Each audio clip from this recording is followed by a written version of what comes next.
Hello, good morning. Uh, how is everybody doing? Welcome, Coloring Crew. I'm tired. Just recently woke up. My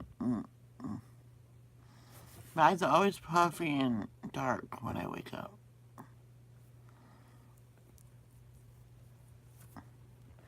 Remember one time I woke up late for school. I think I took the shower the night before, blow dried it. I didn't realize what time it was, so I got dressed and missed my hair and did a blow dry to puff it out. And I was going out and the bus went by. I'm like, Mom, I missed the bus. She goes, go back to sleep. I'll call you out sick. I'm like, someone's here. Let's do the Lord's Prayer. Our Father, who art in heaven, hallowed be thy name. Thy kingdom come, thy will be done, on earth as it is in heaven. Give us this day our daily bread. Forgive us for our trespasses. Forgive those who trespass against us. Lead us not to temptation, but deliver us from evil. Amen.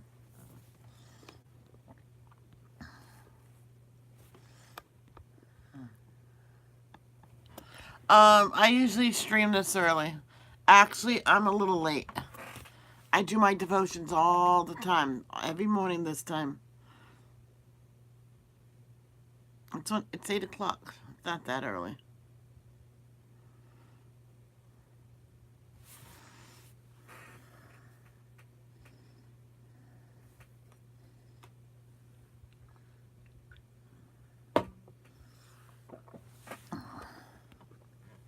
Oh, he's gone.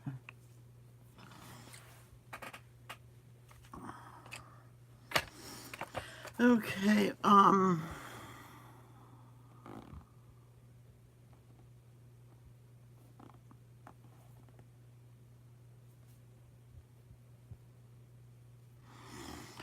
my back hurts. Yep, I'm always on this time.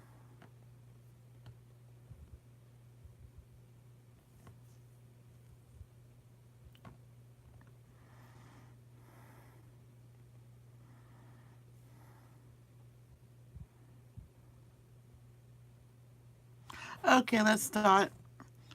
We're going to finish Deuteronomy and possibly start another one. So here you go. No. Chapter 28. Blessings for Obedience. If you fully obey the Lord your God and carefully keep all his commands that I am giving you today, the Lord your God will set you high above all the nations of the world. You will experience all these blessings if you obey the Lord your God. Your towns and your fields will be blessed. Your children and your crops will be blessed. The offspring of your herds and flocks will be blessed.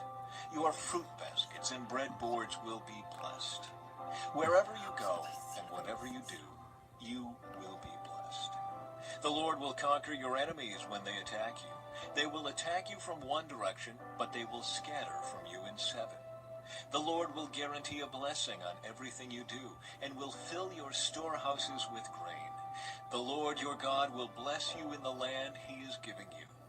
If you obey the commands of the Lord your God and walk in his ways, the Lord will establish you as his holy people, as he swore he would do. Then all the nations of the world will see that you are a people claimed by the Lord, and they will stand in awe of you.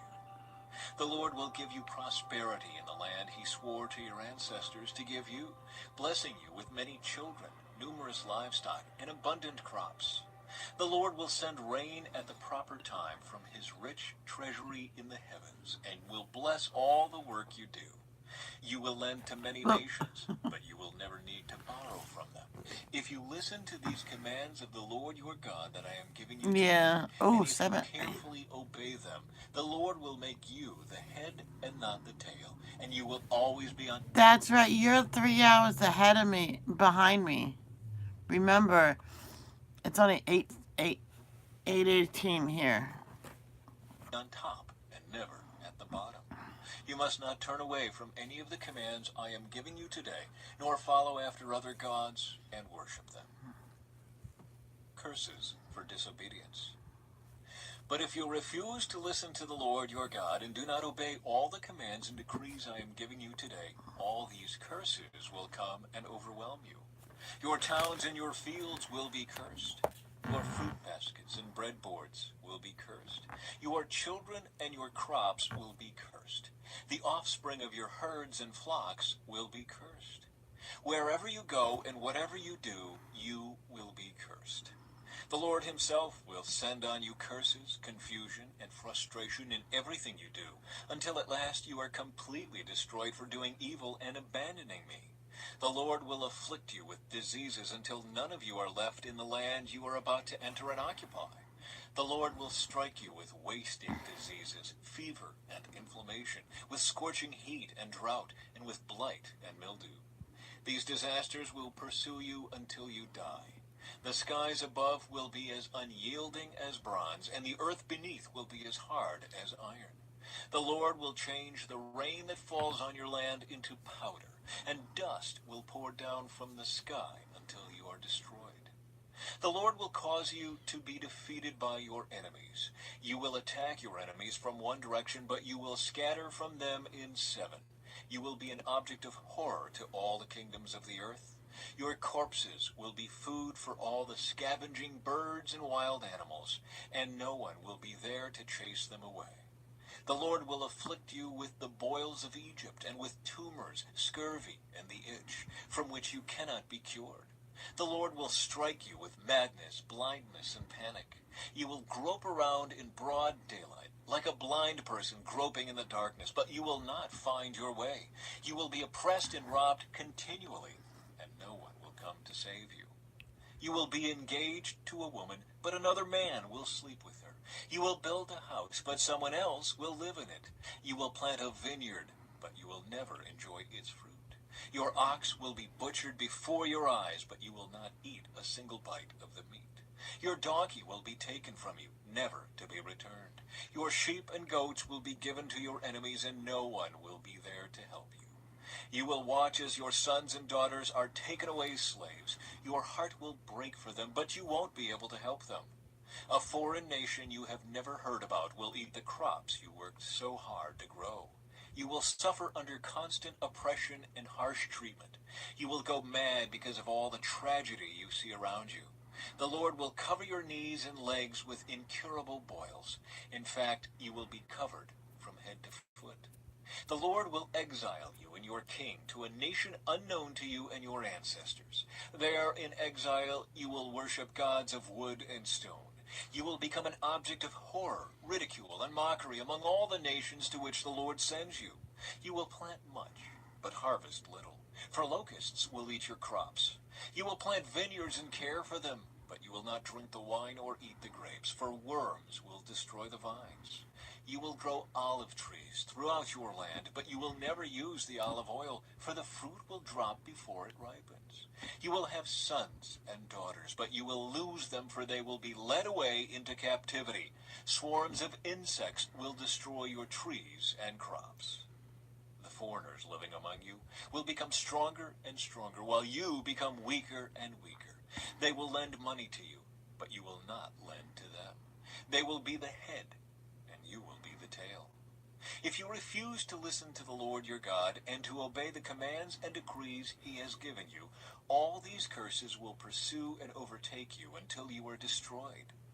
These horrors will serve as a sign and warning among you and your descendants forever. If you do not serve the Lord your God with joy and enthusiasm for the abundant benefits you have received, you will serve your enemies whom the Lord will send against you. You will be left hungry, thirsty, naked, and lacking in everything.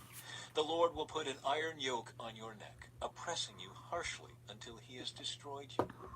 The Lord will bring a distant nation against you from the end of the earth, and it will swoop down on you like a vulture.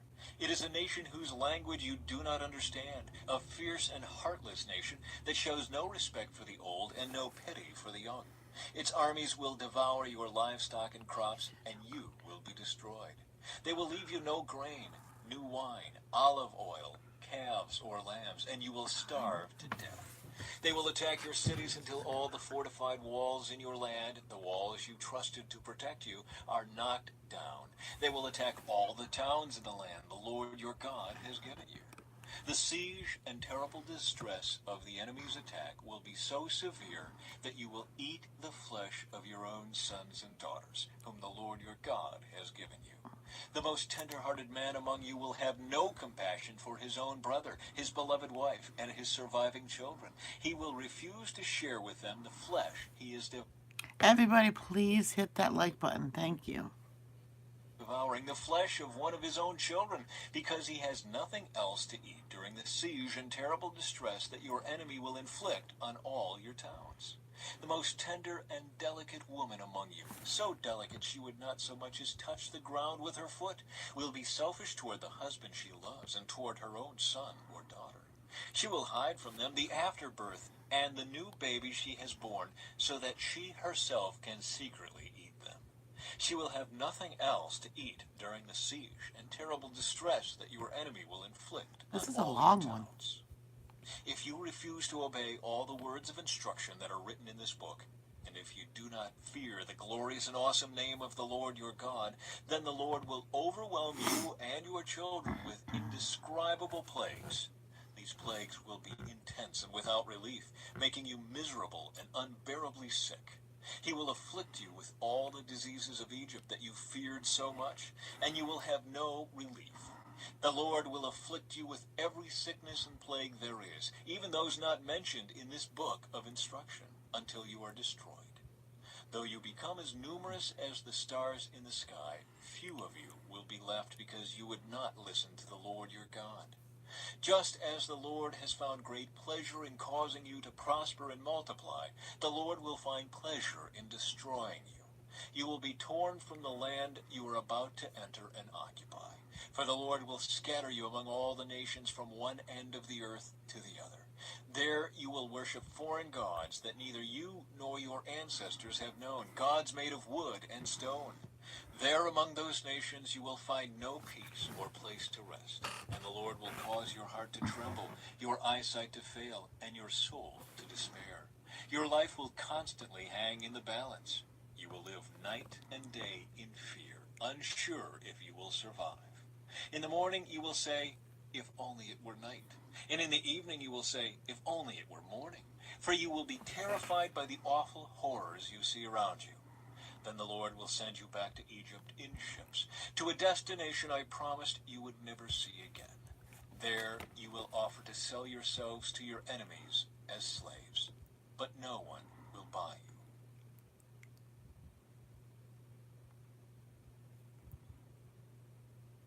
Chapter 29. These are the terms of the covenant the Lord commanded Moses to make with the Israelites while they were in the land of Moab, in addition to the covenant he had made with them at Mount Sinai. Moses reviews the covenant. Moses summoned all the Israelites and said to them, you have seen with your own eyes everything the Lord did in the land of Egypt, to Pharaoh and to all his servants, and to his whole country, all the great tests of strength, the miraculous signs, and the amazing wonders. But to this day the Lord has not given you minds that understand, nor eyes that see, nor ears that hear. For 40 years I led you through the wilderness, yet your clothes and sandals did not wear out. You ate no bread and drank no wine or other alcoholic drink, but he gave you food so you would know that he is the Lord your God. When we came here, King Sihon of Heshbon and King Og of Bashan came out to fight against us, but we defeated them. We took their land and gave it to the tribes of Reuben and Gad, and to the half-tribe of Manasseh as their grant of land. Therefore, obey the terms of this covenant, so that you will prosper in everything you do. All of you, tribal leaders, elders, officers, all the men of Israel are standing today in the presence of the Lord your God. Your little ones and your wives are with you, as well as the foreigners living among you who chop your wood and carry your water. You are standing here today to enter into the covenant of the Lord your God. The Lord is making this covenant, including the curses. By entering into the covenant today, he will establish you as his people and confirm that he is your God, just as he promised you, and as he swore to your ancestors, Abraham, Isaac, and Jacob. But you are not the only ones with whom I am making this covenant with its curses. I am making this covenant both with you who stand here today in the presence of the Lord our God, and also with the future generations who are not standing here today. You remember how we lived in the land of Egypt and how we traveled through the lands of enemy nations as we left. You have seen their detestable practices and their idols made of wood, stone, silver, and gold. I am making this covenant with you so that no one among you, no man, woman, clan, or tribe will turn away from the Lord our God to worship these gods of other nations, and so that no root among you bears bitter and poisonous fruit. Those who hear the warnings of this curse should not congratulate themselves, thinking, I am safe even though I am following the desires of my own stubborn heart. This would lead to utter ruin. The Lord will never pardon such people. Instead, his anger and jealousy will burn against them. All the curses written in this book will come down on them, and the Lord will erase their names from under heaven. The Lord will separate them from all the tribes of Israel to pour out on them all the curses of the covenant recorded in this book of instruction. Then the generations to come, both your own descendants and the foreigners who come from distant lands, will see the devastation of the land and the diseases the Lord inflicts on it. They will exclaim, the whole land is devastated by sulfur and salt. It is a wasteland with nothing planted and nothing growing, not even a blade of grass. It is like the cities of Sodom and Gomorrah, Admah and Zeboim, which the Lord destroyed in his intense anger. And all the surrounding nations will ask, why has the Lord done this to this land? Why was he so angry? And the answer will be, this happened because the people of the land abandoned the covenant that the Lord, the God of their ancestors, made with them when he brought them out of the land of Egypt. Instead, they turned away to serve and worship gods they had not known before, gods that were not from the Lord. That is why the Lord's anger has burned against this land, bringing down on it every curse recorded in this book. In great anger and fury, the Lord uprooted his people from their land and banished them to another land, where they still live today. The Lord our God has secrets known to no one. We are not accountable for them, but we and our children are accountable forever for all that he has revealed to us, so that we may obey all the terms of these instructions. Oh, I'm so tired. Chapter 30, A Call to Return to the Lord. In the future, when you experience all these blessings and curses I have listed for you, and when you are living among the nations to which the Lord your God has exiled you, take to heart all these instructions. If at that time you and your children return to the Lord your God, and if you obey with all your heart and all your soul all the commands I have given you today, then the Lord your God will restore your fortunes. He will have mercy on you and gather you back from all the nations where he has scattered you. Even though you are banished to the ends of the earth, the Lord your God will gather you from there and bring you back again. The Lord your God will return you to the land that belonged to your ancestors, and you will possess that land again. Then he will make you even more prosperous and numerous than your ancestors. The Lord your God will change your heart and the hearts of all your descendants, so that you will love him with all your heart and soul, and so you may live. The Lord your God will inflict all these curses on your enemies and on those who hate and persecute you. Then you will again obey the Lord and keep all his commands that I am giving you today. The Lord your God will then make you successful in everything you do. He will give you many children and numerous livestock, and he will cause your fields to produce abundant harvests. For the Lord will again delight in being good to you, as he was to your ancestors. The Lord your God will delight in you if you obey his voice and keep the commands and decrees written in this book of instruction, and if you turn to the Lord your God with all your heart and soul. The choice of life or death. This command I am giving you today is not too difficult for you to understand, and it is not beyond your reach. It is not kept in heaven, so distant that you must ask, who will go up to heaven and bring it down so we can hear it and obey? It is not kept beyond the sea, so far away that you must ask, who will cross the sea to bring it to us so we can hear it and obey? No, the message is very close at hand. It is on your lips and in your heart so that you can obey it. Now listen, today I am giving you a choice between life and death, between prosperity and disaster. For I command you this day to love the Lord your God and to keep his commands, decrees, and regulations by walking in his ways. If you do this, you will live and multiply, and the Lord your God will bless you in the land you are about Hi, Alicia. Hi, Justin. How are you? to enter and occupy. But if your heart turns away and you refuse to listen, and if you are drawn away to serve and worship other gods, then I warn you now that you will certainly be destroyed. You will not live a long, good life in the land you are crossing the Jordan to occupy. Today I have given you the choice between life and death, between blessings and curses. Now I call on heaven and earth to witness the choice you make. Oh, that you would choose life, so that you and your descendants might live. You can make this choice by loving the Lord your God, Awesome. obeying him, and committing yourself firmly to him. This is the key to your life. And if you love and obey the Lord, you will live long in the land the Lord swore to give your ancestors, Abraham, Isaac, and Jacob. Right here where his hand is, it looks like his hand is resting on the house. But it's not.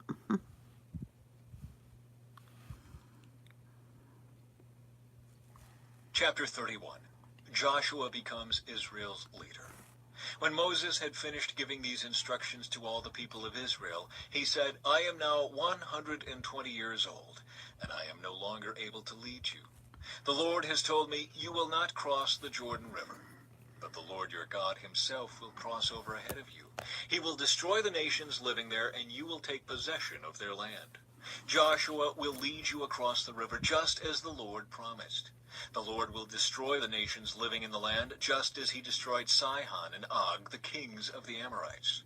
The Lord will hand over to you the people who live there, and you must deal with them as I have commanded you. So be strong and courageous. Do not be afraid, and do not panic before them. For the Lord your God will personally go ahead of you. He will neither fail you nor abandon you. Then Moses... I am good. I'm tired, but I'm waking up. And tomorrow, I looked up a Easter story, so I'll be reading that tomorrow too. called for Joshua, and as all Israel watched, he said to him, be strong and courageous, for you will lead these people into the land that the Lord swore to their ancestors he would give them. You are the one who will divide it among them as their grants of land. Do not be afraid or discouraged, for the Lord will personally go ahead of you. He will be with you. He will neither fail you nor abandon you. Public reading of the Book of Instruction. So Moses wrote this entire body of instruction in a book and gave it to the priests who carried the Ark of the Lord's covenant, and to the elders of Israel. Then Moses gave them this command. At the end of every 7th year, the year of release, during the festival of shelters, you must read this book of instruction to all the people of Israel when they assemble before the Lord your God at the place he chooses. Call them all together, men, women, children, and the foreigners living in your town. Hi, Sissy. Towns, so they may hear this book of instruction and learn to fear the Lord your God and carefully obey all the terms of these instructions. Do this so that your children who have not known these instructions will hear them and will learn to fear the Lord your God. Do this as long as you live in the land you are crossing the Jordan to occupy. Israel's disobedience predicted. Then the Lord said to Moses, the time has come for you to die. Call Joshua and present yourselves at the tabernacle, so that I may commission him there. So Moses and Joshua went and presented themselves at the tabernacle, and the Lord appeared to them in a pillar of cloud that stood at the entrance to the sacred tent. The Lord said to Moses, you are about to die and join your ancestors. After you are gone, these people will begin to worship foreign gods, the gods of the land where they are going. They will abandon me and break my covenant that I have made with them.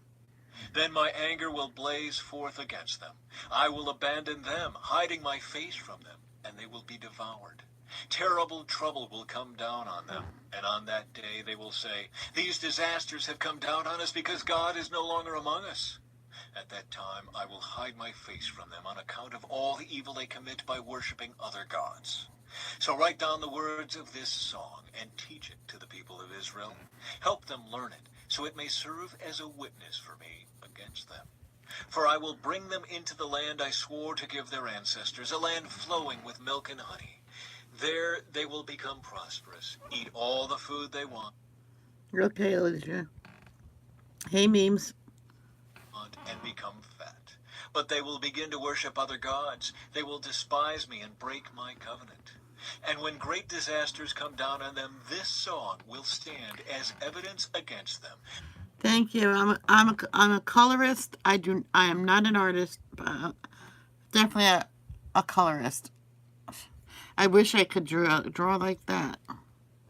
For it will never be forgotten by their descendants. I know the intentions of these people, even now before they have entered the land I swore to give them. So that very day Moses wrote down the words of the song and taught it to the Israelites. Then the Lord commissioned Joshua, son of Nun, with these words, Be strong and courageous, for you must bring the people of Israel into the land I'm a real boy. I swore to give them. I will be with you. When Moses had finished writing this entire body of instruction in a book, he gave this command to the Levites who carried the Ark of the Lord's covenant. Take this book of instruction and place it beside the Ark of the covenant of the Lord your God, so it may remain there as a witness against the people of Israel. For I know how rebellious and stubborn you are. Even now, while I am still alive and am here with you, you have rebelled against the Lord. How much more rebellious will you be after my death? Now summon all the elders and officials of your tribes, so that I can speak to them directly and call heaven and earth to witness against them. I know that after my death you will become utterly corrupt and will turn from the way I have commanded you to follow. In the days to come, disaster will come down on you, for you will do what is evil in the Lord's sight, making him very angry with your actions. The Song of Moses. So Moses recited this entire song publicly to the assembly of Israel. Chapter 32. Listen, O heavens, and I will speak. Hear, O earth, the words that I say. Let my teaching fall on you like rain. Let my speech settle like dew. Let my words fall like rain on tender grass, like gentle showers on young plants. I will proclaim the name of the Lord. How glorious is our God. He is the rock. His deeds are perfect. Everything he does is just and fair. He is a faithful God who does no wrong. How just and upright he is. But they have acted corruptly toward him. When they act so perversely, are they really his children? They are a deceitful and twisted generation. Is this the way you repay the Lord, you foolish and senseless people? Isn't he your father who created you? Has he not made you and established you? Remember the days of long ago. Think about the generations past. Ask your father, and he will inform you. Inquire of your elders, and they will tell you. When the Most High assigned lands to the nations, when he divided up the human race, he established the boundaries of the peoples according to the number in his heavenly court. For the people of Israel belong to the Lord. Jacob is his special possession. He found them in a desert land, in an empty, howling wasteland. He surrounded. Alicia, try not to repeat the emojis like that. Okay, thank you. Ashley, yeah, you can't repeat it like that no more. I just wanted to tell you, Ashley. Yeah, Alicia, don't repeat it like that. Thank you. Surrounded them and watched over them. He guarded them as he would guard his own eyes. Like an eagle that rouses her chicks and hovers over her young, so he spread his wings to take them up and carried them safely on his pinions. The Lord alone guided them. They followed no foreign gods. He let them ride over the highlands and feast on the crops of the fields. He nourished them with honey from the rock and olive oil from the stony ground. He fed them yogurt from the herd and milk from the flock, together with the fat of lambs. He gave them choice rams from Bashan and goats, together with the choicest wheat. You drank the finest wine made from the juice of grapes. But Israel soon became fat and unruly. The people grew heavy, plump, and stuffed. Then they abandoned the God who had made them. They made light of the rock of their salvation. They stirred up his jealousy by worshiping foreign gods. They provoked his fury with detestable deeds. They offered sacrifices to demons, It's okay. I thought you remembered because we talked about it yesterday. which are not God, to gods they had not known before, to new gods only recently arrived, to gods their ancestors had never feared. You neglected the rock who had fathered you. You forgot the God who had given you birth. The Lord saw this and drew back, provoked to anger by his own sons and daughters. He said, I will abandon them. Then see what becomes of them. For they are a twisted generation, children without integrity. They have roused my jealousy by worshiping things that are not Oh my God. They gosh. have provoked my anger with Alicia, I did not say you couldn't put no emojis. I said try not to do so many repeats of one thing. Because when you do repetition of one thing or one word or anything, it is spam. I explained it yesterday. their useless idols. Now I will rouse their jealousy through people who are not even a people. I will provoke their anger through the foolish Gentiles. For my anger blazes forth like fire and burns to the depths of the grave. It devours the earth and all its crops and ignites the foundations of the mountains. I will heap disasters upon them and shoot them down with my arrows. I will weaken them with famine, burning fever, and deadly disease. I will send the fangs of wild beasts and poisonous snakes that glide in the dust. Outside the sword will bring death, and inside terror will strike both young men and young women, both infants and the aged. I would There have you go. annihilated them, wiping out even the memory of them. But I feared the taunt of Israel's enemy, who might misunderstand and say, our own power has triumphed. The Lord had nothing to do with this. But Israel is a senseless nation. The people are foolish, without understanding. Oh, that they were wise and could understand this. Oh, that they might know their fate. How could one person chase 1,000 of them, and two people put 10,000 to flight, unless their rock had sold them, unless the Lord had given them up? But the rock of our We talked the time we talked about it, you were in here because you told somebody no repetition. Sorry. enemies is not like Let's just listen to the Lord, please. Thank you. our rock, as even they recognize. Their vine grows from the vine of Sodom, from the vineyards of Gomorrah. Their grapes are poison, and their clusters are bitter. Their wine is the venom of serpents, the deadly poison of cobras. The Lord says, am I not storing up these things, sealing them away in my treasury? I will take revenge. I will pay them back. In due time, their feet will slip. Their day of disaster will arrive, and their destiny will overtake them. Indeed, the Lord will give justice to his people, and he will change his mind about his servants when he sees their strength is gone and no one is left, slave or free. Then he will ask, where are their gods, the rocks they fled to for refuge? Where now are those gods who ate the fat of their sacrifices and drank the wine of their offerings? Let those gods arise and help you. Let them provide you with Okay, Alicia, but you can still do emojis as different ones. shelter. Look now, I myself am he. There is no other God but me. I am the one who kills and gives life. I am the one who wounds and heals. No one can be rescued from my powerful hand. Now I raise my hand to heaven and declare, as surely as I live, when I sharpen my flashing sword and begin to carry out justice, I will take revenge on my enemies and repay those who reject me. I will make my arrows drunk with blood, and my sword will devour flesh, the blood of the slaughtered and the captives, and the heads of the enemy leaders. Rejoice with him, you heavens, and let all of God's angels worship him. Rejoice with his people, you nations, and let all the angels be strengthened in him. For he will avenge the blood of his servants. He will take revenge against his enemies. He will repay those who hate him, and cleanse the land for his people.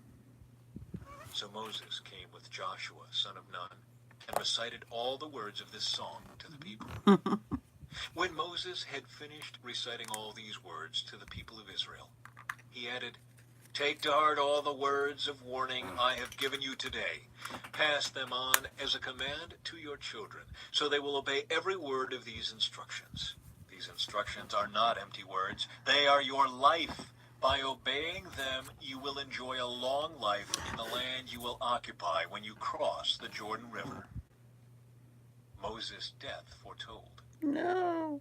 That same day the Lord said to Moses, "Go to Moab, to the mountains east of the river, and climb Mount Nebo, which is across from Jericho. Look out across the land of Canaan, the land I am giving to the people of Israel as their own special possession. Then you will die there on the mountain. You will join your ancestors, just as Aaron your brother died on Mount Hor and joined his ancestors. For both of you betrayed me with the Israelites at the waters of Meribah at Kadesh in the wilderness of Zin. You failed to demonstrate my holiness to the people of Israel there. So you will see the land from a distance, but you may not enter the land I am giving to the people of Israel."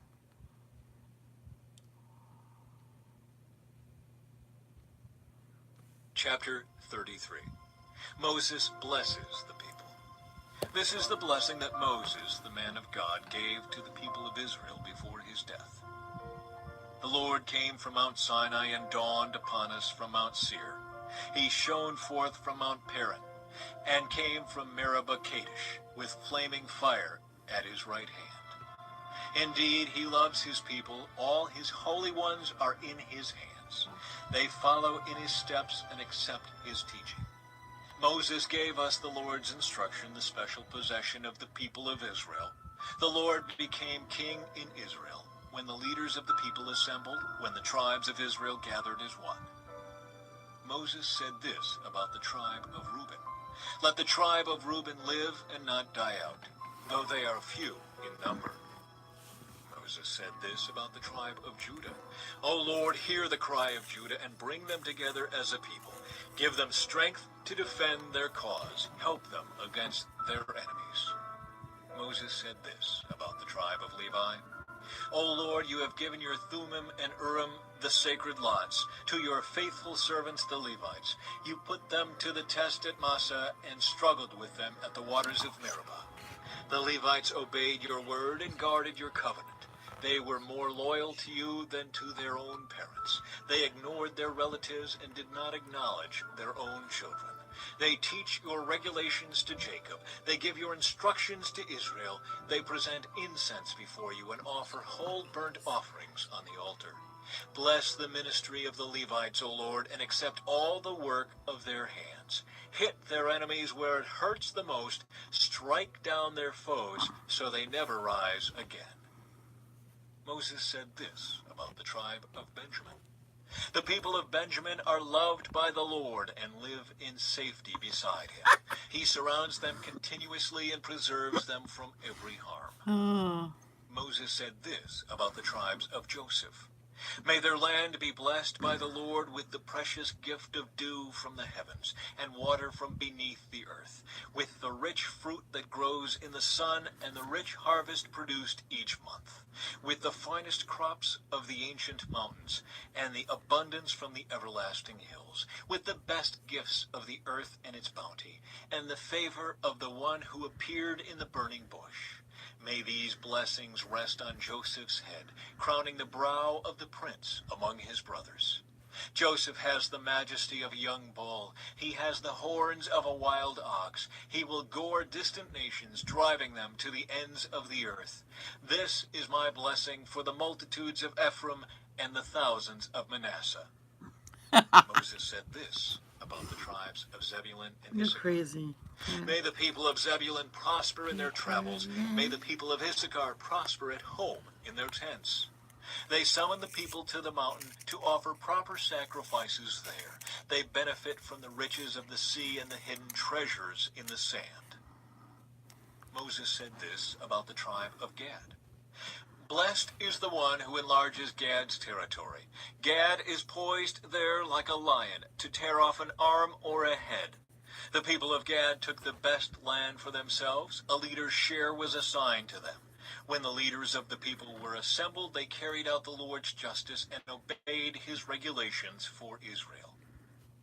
Moses said this about the tribe of Dan. Dan is a lion's cub, leaping out from Bashan. Moses said this about the tribe of Naphtali. O Naphtali, you are rich in favor and full of the Lord's blessings. May you possess the west and the south. Moses said this about the tribe of Asher. May Asher be blessed above other sons. May he be esteemed by his brothers. May he bathe his feet in olive oil. May the bolts of your gates be of iron and bronze. May you be secure all your days. There is no one like the God of Israel. He rides across the heavens to help you, across the skies in majestic splendor. The eternal God is your refuge, and his everlasting arms are under you. He drives out the enemy before you. He cries out, destroy them. So Israel will live in safety, prosperous Jacob in security, in a land of grain and new wine, while the heavens drop down dew. How blessed you are, O Israel! Who else is like you, a people saved by the Lord? He is your protecting shield and your triumphant sword. Your enemies will cringe before you, and you will stomp on their backs.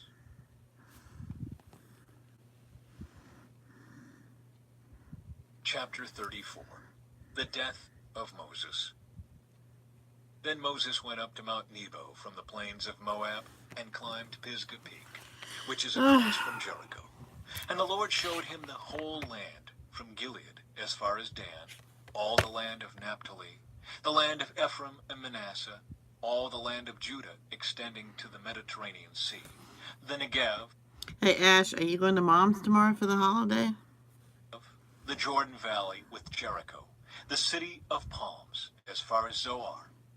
Then the Lord said to Moses, this is the land I promised on oath to Abraham, Isaac, and Jacob, when I said, I will give it to your descendants. I have now allowed you to see it with your own eyes, but you will not enter the land. So Moses, the servant of the Lord, died there in the land of Moab, just as the Lord had said. The Lord buried him in a valley near Beth Peor in Moab, but to this day no one knows the exact place. Moses was 120 years old when he died, yet his eyesight was clear, and he was as strong as ever. The people of Israel mourned for Moses on the plains of Moab for 30 days, until the customary period of mourning was over. Now Joshua, son of Nun, was full of the spirit of wisdom, Oh, are you kidding for me? Moses had laid his hands on him. That's the one thing I told Stop and Shop. When they hired me, are you available anytime but holidays? And they wrote that down. One time I had to work on Easter when I told her I couldn't. She goes, well, you're on it now. I says, yeah, and I'll never talk to you again. And she did say sorry. I says, I didn't have the Easter dinner, did you? So the people of Israel obeyed him, doing just as the Lord had That's not commanded fair. Moses. There has never been another prophet in Israel like Moses, whom the Lord knew face to face.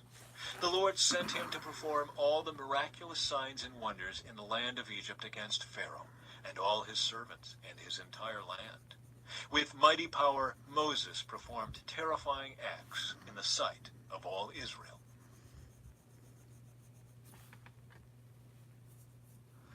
That's it of the devotional reading. Well, that's it of Deuteronomy. We finished Deuteronomy. Ashley, did you want to hear more? I think I can read it up until a few more minutes.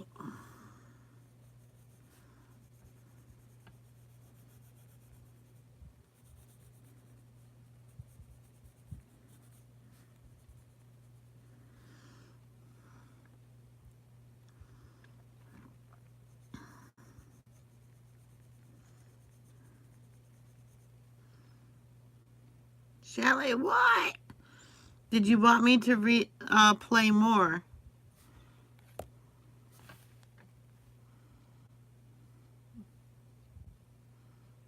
Joshua is next. Do you want to read from Joshua? Because I never read from Joshua yet. Okay. I'm not really hungry anyway. So I usually leave it at that. All right, just let me write this down.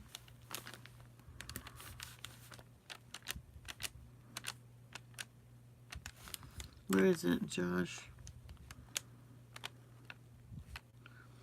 1, 2, and 1 down. Let me start new. Because I'm writing it all down. I'm doing the Bible in a... You got issues? You know, that I could have told you that years ago. That's really the second book, the next book. Yeah, it is. Okay. Yeah, what happened?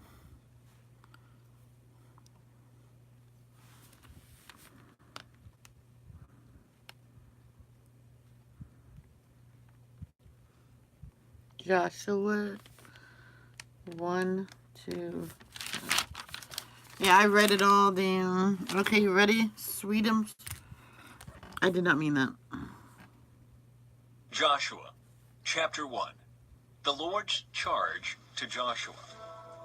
After the death of Moses, the Lord's servant, the Lord spoke to Joshua, son of Nun, Moses' assistant. He said, Moses, my servant, is dead. Therefore the time has come for you to lead these people, the Israelites, across the Jordan River into the land I am giving them. I promise you what I promised Moses.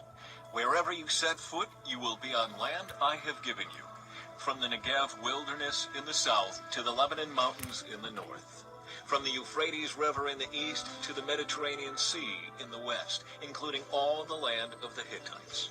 No one will be able to stand against you as long as you live. For I will be with you as I was with Gotta give him Moses. I meds. will not fail you or abandon you. Be strong and courageous, for you are the one who will lead these people to possess all the land I swore to their ancestors I would give them. Be strong and very courageous. Be careful to obey all the instructions Moses gave you. Do not deviate from them, turning either to the right or to the left. Then you will be successful in everything you do. Study this book of instruction continually. Meditate on it day and night, so you will be sure to obey everything written in it. Only then will you prosper and succeed in all you do. This is my command, be strong and courageous. Do not be afraid or discouraged, for the Lord your God is with you wherever you go.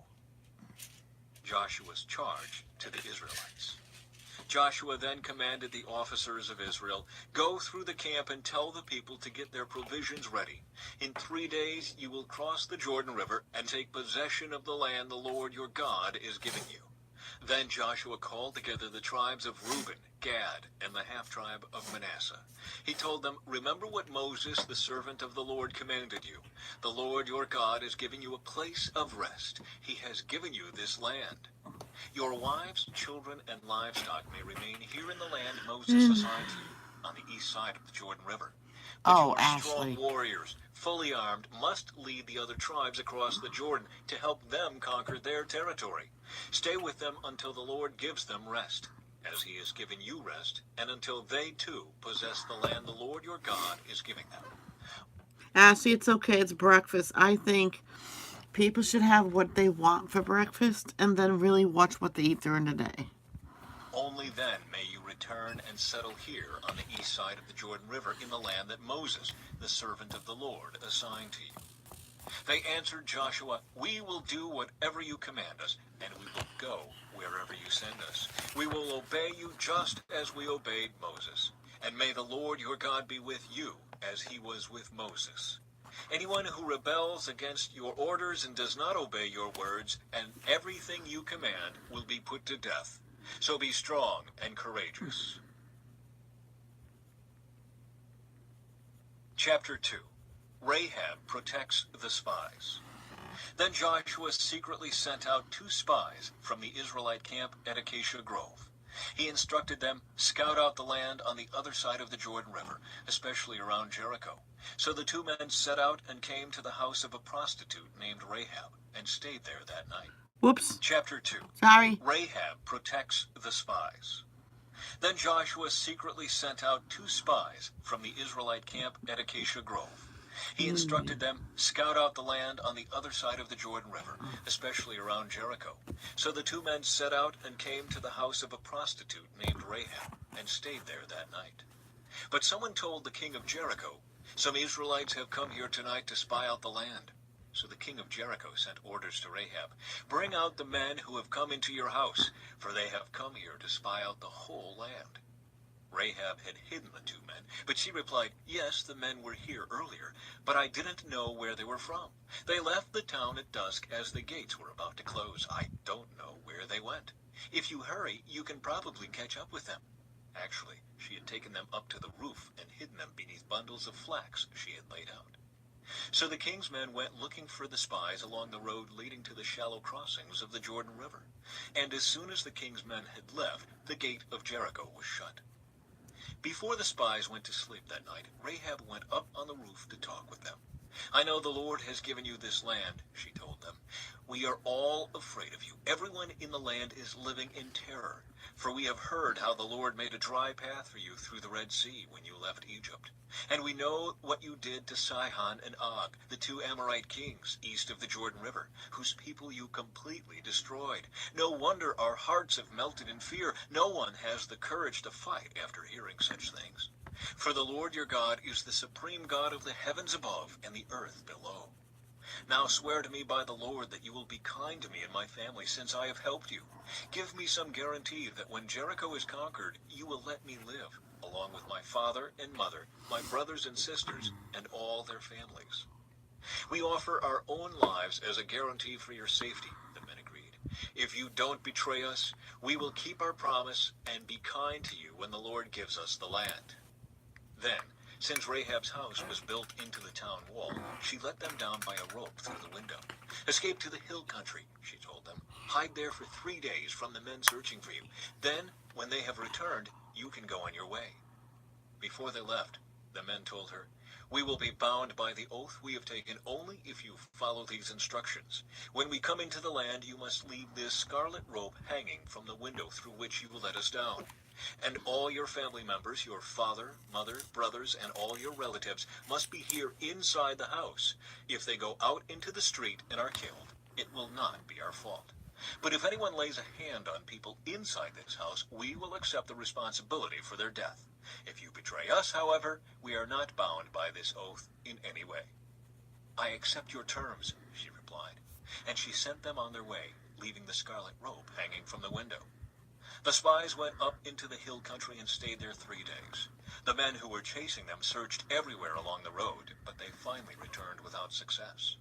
Then the two spies came down from the hill country, crossed the Jordan River, and reported to Joshua all that had happened to them. "The Lord has given us the whole land," they said, "for all the people in the land are terrified of us." Chapter 3. The Israelites cross the Jordan. Early the next morning, Joshua and all the Israelites left Acacia Grove and arrived at the banks of the Jordan River, where they camped before crossing. 3 days later, the Israelite officers went through the camp, giving these instructions to the people. "When you see the Levitical priests carrying the Ark of the Covenant of the Lord your God, move out from your positions and follow them. Since you have never traveled this way before, they will guide you. Stay about a half-mile behind them, keeping a clear distance between you and the ark. Make sure you don't come any closer." Then Joshua told the people, "Purify yourselves, for tomorrow the Lord will do great wonders among you." In the morning Joshua said to the priests, "Lift up the Ark of the Covenant and lead the people across the river." And so they started out and went ahead of the people. The Lord told Joshua, "Today I will begin to make you a great leader in the eyes of all the Israelites. They will know that I am with you, just as I was with Moses. Give this command to the priests who carry the Ark of the Covenant. When you reach the banks of the Jordan River, take a few steps into the river and stop there." So Joshua told the Israelites, "Come and listen to what the Lord your God says. Today you will know that the living God is among you. He will surely drive out the Canaanites, Hittites, Hivites, Perizzites, Girgashites, Amorites, and Jebusites ahead of you. Look, the Ark of the Covenant, which belongs to the Lord of the whole earth, will lead you across the Jordan River. Now choose 12 men from the tribes of Israel, one from each tribe. The priests will carry the Ark of the Lord of all the earth. As soon as their feet touch the water, the flow of water will be cut off upstream, and the river will stand up like a wall. So the Cool. people left their camp to cross the Jordan, and the priests who were carrying the Ark of the Covenant went ahead of them. It was the harvest season, and the Jordan was overflowing its banks. But as soon as the feet of the priests who were carrying the ark touched the water at the river's edge, the water above that point began backing up a great distance away at a town called Adam, which is near Zarethan. And the water below that point flowed on to the Dead Sea until the riverbed was dry. Then all the people crossed over near the town of Jericho. Meanwhile, the priests who were carrying the Ark of the Lord's Covenant stood on dry ground in the middle of the riverbed as the people passed by. They waited there until the whole nation of Israel had crossed the Jordan on dry ground. Chapter 4. Memorials to the Jordan Crossing. When all the people had crossed the Jordan, the Lord said to Joshua, "Now choose 12 men, one from each tribe. Tell them, take 12 stones from the very place where the priests are standing in the middle of the Jordan. Carry them out and pile them up at the place where you will camp tonight." So Joshua called together the 12 men he had chosen, one from each of the tribes of Israel. He told them, "Go into the middle of the Jordan in front of the ark of the Lord your God. Each of you must pick up one stone and carry it out on your shoulder, 12 stones in all, one for each of the 12 tribes of Israel. We will use these stones to build a memorial. In the future, your children will ask you, 'What do these stones mean?' Then you can tell them, 'They remind us that the Jordan River stopped flowing when the Ark of the Lord's Covenant went across.' These stones will stand as a memorial among the people of Israel forever." So the men did as Joshua had commanded them. They took 12 stones Now, Nightbot, Ashley, no more fighting. No, no, no, no. from the middle of the Jordan River, one for each tribe, just as the Lord had told Joshua. They carried them to the place where they camped for the night and constructed the memorial there.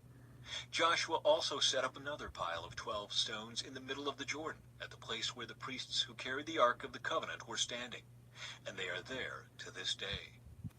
The priests who were carrying the ark stood in the middle of the river until all of the Lord's commands that Moses had given to Joshua were carried out. Meanwhile, the people hurried across the riverbed, and when everyone was safely on the other side, the priests crossed over with the ark of the Lord as the people watched. The armed warriors from the tribes of Reuben, Gad, and the half-tribe of Manasseh led the Israelites across the Jordan, just as Moses had directed. These armed men, about 40,000 strong, were ready for battle, and the Lord was with them as they crossed over to the plains of Jericho. That day the Lord made Joshua a great leader in the eyes of all the Israelites, and for the rest of his life they revered him as much as they had revered Moses. The Lord had said to Joshua, "Command the priests carrying the Ark of the Covenant to come up out of the riverbed." So Joshua gave the command. As soon as the priests carrying the Ark of the Lord's Covenant came up out of the riverbed, and their feet were on high ground, the water of the Jordan returned and overflowed its banks as before. The people crossed the Jordan on the 10th day of the first month. Then they camped at Gilgal, just east of Jericho. It was there at Gilgal that Joshua piled up the 12 stones taken from the Jordan River. Then Joshua said to the Israelites, "In the future your children will ask, 'What do these stones mean?' Then you can tell them, 'This is where the Israelites crossed the Jordan on dry ground. For the Lord your God dried up the river right before your eyes, and he kept it dry until you were all across, just as he did at the Red Sea when he dried it up until we had all crossed over. He did this so all the nations of the earth might know that the Lord's hand is powerful, and so you might fear the Lord your God forever.'"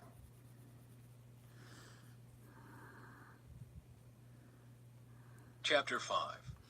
When all the Amorite kings west of the Jordan and all the Canaanite kings who lived along the Mediterranean coast heard how the Lord had dried up the Jordan River so the people of Israel could cross, they lost heart and were paralyzed with fear because of them. Israel reestablishes covenant ceremonies. At that time the Lord told Joshua, "Make flint knives and circumcise this second generation of Israelites." So Joshua made flint knives and circumcised the entire male population of Israel at Gibeath Hararaloth. Joshua had to circumcise them because all the men who were old enough to fight in battle when they left Egypt had died in the wilderness. Those who left Egypt had all been circumcised, but none of those born after the Exodus during the years in the wilderness had been circumcised. The Israelites had traveled in the wilderness for 40 years until all the men who were old enough to fight in battle when they left Egypt had died. For they had disobeyed the Lord, and the Lord vowed he would not let them enter the land he had sworn to give us, a land flowing with milk and honey. So Joshua circumcised their sons, those who had grown up to take their father's places, for they had not been circumcised on the way to the promised land. After all the males had been circumcised, they rested in the camp until they were healed. Then the Lord said to Joshua, "Today I have rolled away the shame of your slavery in Egypt." So that place has been called Gilgal to this day. While the Israelites were camped at Gilgal on the plains of Jericho, they celebrated Passover on the evening of the 14th day of the first month. The very next day, they began to eat unleavened bread and roasted grain harvested from the land. No man How can they celebrated Passover at the beginning of the year? I don't get it. The first month, it said. It's weird. appeared on the day they first ate from the crops of the land, and it was never seen again. So from that time on, the Israelites ate from the crops of Canaan. The Lord's commander confronts Joshua. When Joshua was near the town of Jericho, he looked up and saw a man standing in front of him with sword in hand. Joshua went up to him and demanded, "Are you friend or foe?" "Neither one," he replied. "I am the commander of the Lord's army." At this, Joshua fell with his face to the ground in reverence. "I am at your command," Joshua said. "What do you want your servant to do?" The commander of the Lord's army replied, "Take off your sandals, for the place where you are standing is holy." And Joshua did as he was told. Chapter 6. The Fall of Jericho. Now the gates of Jericho were tightly shut because the people were afraid of the Israelites. No one was allowed to go out or in. But the Lord said to Joshua, "I have given you Jericho, its king and all its strong warriors. You and your fighting men should march around the town once a day for 6 days. 7 priests will walk ahead of the ark, each carrying a ram's horn. On the 7th day, you are to march around the town 7 times, with the priests blowing the horns. When you hear the priests give one long blast on the ram's horns, have all the people shout as loud as they can. Then the walls of the town will collapse and the people can charge straight into the town." So Joshua called together the priests and said, "Take up the ark of the Lord's covenant and assign 7 priests to walk in front of it, each carrying a ram's horn." Then he gave orders to the people, "March around the town, and the armed men will lead the way in front of the ark of the Lord." After Joshua spoke to the people, the 7 priests with the ram's horns started marching in the presence of the Lord, blowing the horns as they marched, and the ark of the Lord's covenant followed behind them. Some of the armed men marched in front of the priests with the horns, and some behind the ark, with the priests continually blowing the horns. "Do not shout, do not even talk," Joshua commanded. "Not a single word from any of you until I tell you to shout. Then shout." So the ark of the Lord was carried around the town once that day, and then everyone returned to spend the night in the camp. Joshua got up early the next morning, and the priests again carried the ark of the Lord. The 7 priests with the ram's horns marched in front of the ark of the Lord, blowing their horns. Again the armed men marched both in front of the priest with the horns and behind the ark of the Lord. All this time the priests were blowing their horns. On the 2nd day they again marched around the town once and returned to the camp. They followed this pattern for 6 days. On the 7th day, the Israelites got up at dawn and marched around the town as they had done before. But this time, they went around the town 7 times. The 7th time around, as the priests sounded the long blast on their horns, Joshua commanded the people, "Shout, for the Lord has given you the town. Jericho and everything in it must be completely destroyed as an offering to the Lord. Only Rahab the prostitute and the others in her house will be spared, for she protected our spies. Do not take any of the things set apart for destruction, or you yourselves will be completely destroyed, and you will bring trouble on the camp of Israel. Everything made from silver, gold, bronze, or iron is sacred to the Lord and must be brought into his treasury." When the people heard the sound of the ram's horns, they shouted as loud as they could. Suddenly, the walls of Jericho collapsed, and the Israelites charged straight into the town and captured it. They completely destroyed everything in it with their swords, men and women, young and old, cattle, sheep, goats, and donkeys. Meanwhile, Joshua said to the two spies, "Keep your promise. Go to the prostitute's house and bring her out, along with all her family." The men who had been spies went in and brought out Rahab, her father, mother, brothers, and all the other relatives who were with her. They moved her whole family to a safe place near the camp of Israel. Then the Israelites burned the town and everything in it. Only the things made from silver, gold, bronze, or iron were kept for the treasury of the Lord's house. So Joshua spared Rahab the prostitute and her relatives who were with her in the house, because she had hidden the spies Joshua sent to Jericho, and she lives among the Israelites to this day. At that time, Joshua invoked this curse: "May the curse of the Lord fall on anyone who tries to rebuild the town of Jericho. At the cost of his firstborn son, he will lay its foundation. At the cost of his youngest son, he will set up its gates." So the Lord was with Joshua, and his reputation spread throughout the land. And that is it, because I want to go eat.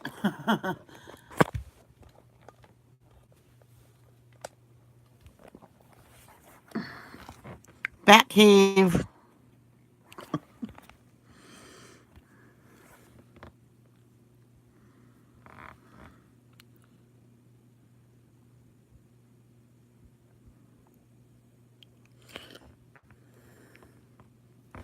You still here, Ashley? Or did you fall asleep?